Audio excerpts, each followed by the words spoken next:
Շատ լավ է, որ պարոն Վարդանյան վերադարձավ, ես պիտի ասեմ, որ կենտրոնական ընտրական հանձնաժողովը անկախության դեֆիցիտ չունի, կենտրոնական ընտրական հանձնաժողովը անկախ է առավել քան երբևէ, ու սա ես չեմ ասում, սա ասում է այն փաստը, որ 3.5 տարի ներկայիս գումարման կենտրոնական ընտրական հանձնաժողովը գործում է 3.5 տարի, 10-ից ավել ընտրություններ ենք անցկացրել, այդում Երևանի ավագանու ընտրությունները եւ չի բողոքարկվել։ Այն որ սահմանադրական դատարան դիմելը դա նաեւ ցանկացած քաղաքական ուժի նաեւ քաղաքական դիվիդենդ ստանալու միջոց է, դա հասկանալի է, բայց պետք չի, ինչպես պարոն Սմբատյանն ասում, ինստիտուտին հարվածել, որովհետեւ դա ձեր շահերից չի։ Որովհետեւ այդ նույն կենտրոնական ընտրական հանձնաժողովի անցկացած ընտրություններով ընդդիմությունը, ասենք օրինակ, չգիտեմ, ասում էր Գյումրիում հաղթեց, մյուս տեղում հաղթել է։ Եվ այո, որքան Հայաստանի Հանրապետության քաղաքացին ձայն կտա քաղաքական ուժերին, կենտրոնական ընտրական հանձնաժողովը անկախ ապահովելու է, որպեսզի մեր քաղաքացու կամքը ամրագրվի եւ այս վարույթը, որի ընթացքում առանց փաստերի, ուղղակի բոլորը տեսագրված է, մեր ըստ էության կյանքն է նույնիսկ օնլայն ռեժիմում 2005 տեղամասում ընտրություններ անցկացվել են, ամեն ինչ կա, կարելի է դա կանգնել սահմանադրական դատարանում եւ ասել մասսայական կեղծիքներ, լավ, 10 չէ, գոնե 5 փաստ, լավ, հասկանում եք, այսպես կարելի է ասել, բայց այդ ասելով որքան շատ ասեք, դա չի դառնում փաստ։ Բարձր դատարան, կենտրոնական ընտրական հանձնաժողովի, Հայաստանի Հանրապետության ազգային ժողովի 2026 թվականի հունիսի 7-ի ընտրությունների արդյունքների վերաբերյալ 258 որոշումը իրավական եւ փաստական առումով հիմնված է եղել ընտրական գործընթացների համակողմանի գնահատման վրա։ Իր որոշմամբ Կենտրոնական ընտրական հանձնաժողովը անդրադարձել է թե ընտրական գործընթացների ընդհանուր միջավայրի վերաբերող պնդումներին, թե կոնկրետ ընտրական տեղամասերում արձանագրված հանգամանքներին, քննարկել է վարչական ռեսուրսի օգտագործման, քարոզչության, մեդիա միջավայրի, քվեարկության կազմակերպման, քվեների հաշվարկի, տեղամասային գրանցամատյաններում կատարված գրառումների, վերահաշվարկների բողոքների հետ կապված հարցերը։ Կն արձանագրել է, որ դիմումներն ու բողոքները քննվել են իրավասու մարմինների կողմից, տրվել են պատասխաններ, իսկ անհրաժեշտ դեպքերում իրականացվել են վերահաշվարկներ, շտկումներ կամ այլ իրավական գործողություններ։ Հրապարակայնությունը ապահովելու նպատակով կայքում հրապարակվել են տեղամասային արձանագրությունների սկանավորված քաղվածքները, ընտրողների ստորագրված ցուցակները եւ տեխնիկական սարքավորումներից ստացված տվյալները, ընդհանուր առմամբ վերահաշվարկի դիմումների հիման վրա, ինչպես նաեւ հանձնաժողովի նախաձեռնությամբ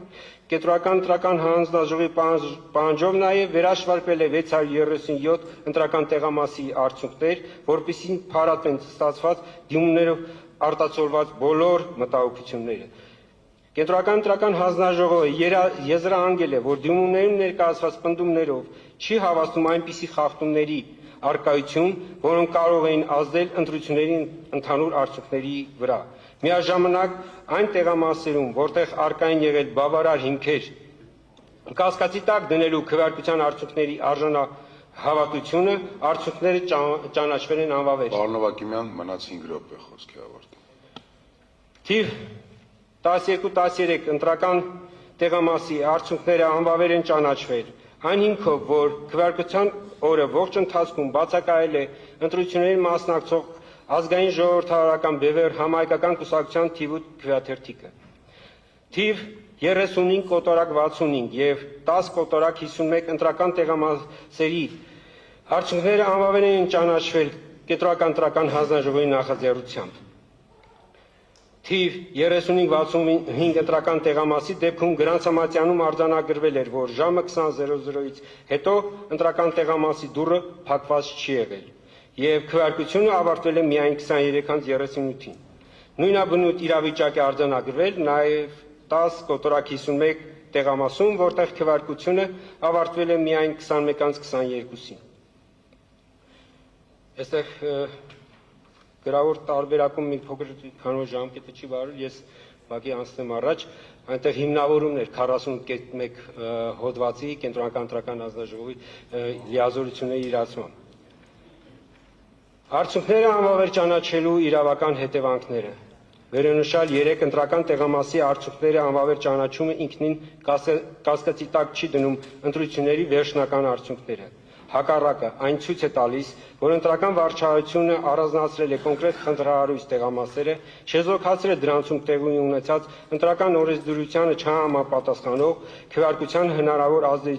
ազդեցությունը վերջնական արդյունքների վրա։ Այդ առանձին դրվագները չի տարածել այն տեղամասերի վրա, որտեղ նման իրավական հիմքեր չեն արձանագրվել։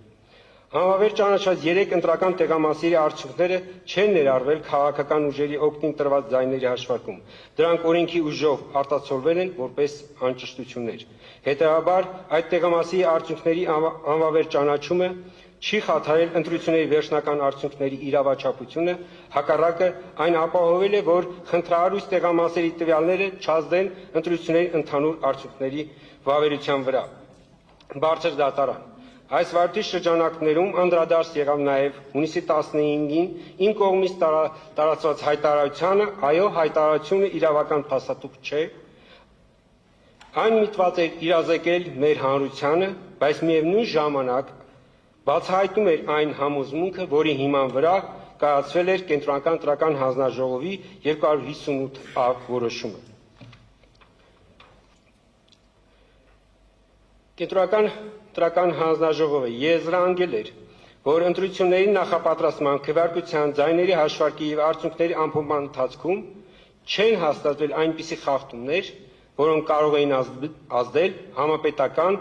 ընտրությունների վերջնական արդյունքների վրա։ Միաժամանակ կենտրոնական ընտրական հանձնաժողովը արձանագրել էր, որ 3 ընտրական տեղամասերում քվեարկության ընթացքում տեղի են ունեցել ընտրական օրենսգրքի կոպիտ խախտումներ եւ այդ տեղամասերի նկատմամբ կիրառվել էր օրենքով նախատեսված իրավական հետևանքը։ Ընտրական օրենսգրքի 101-րդ հոդվածի կիրառման համար էական է ոչ թե այն, որ խախտումը կարող էր ազդել կոնկրետ ընտրական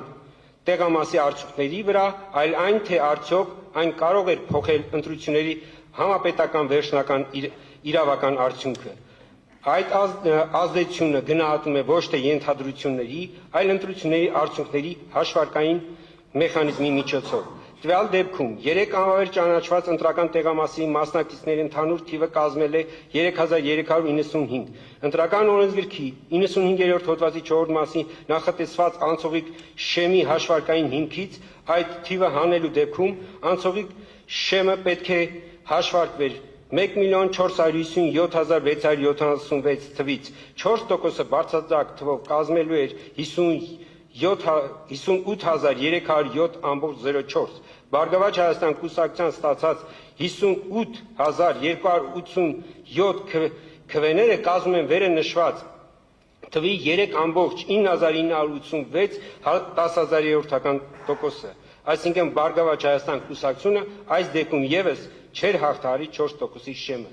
Ստացվում է, եթե անվավեր ճանաչված 3 ընտրական տեղամասի արդյունքների ազդեցությունը մեկուսացնում ենք, ընտրությունների իրավական արդյունքները չեն փոխվում, բարձր դատարան։ Ամփոփեք, ավարտում եք, ժամկետը դեռացավ։ Ժամկետը դեռացավ։ Ես այստեղ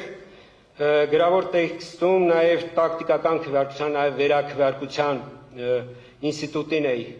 անդրադարձել, ուղղակի ժամանակ չունենալու պատճառով գրավոր եզրափակիչ ելույթը տրամադրենք բարձր դատարան։ Ոչ միայն դուք, այլ բոլոր կողմերին կառաջարկեի իրենց եզրափակիչ խոսքերը գրավոր տրամադրել դատարանին։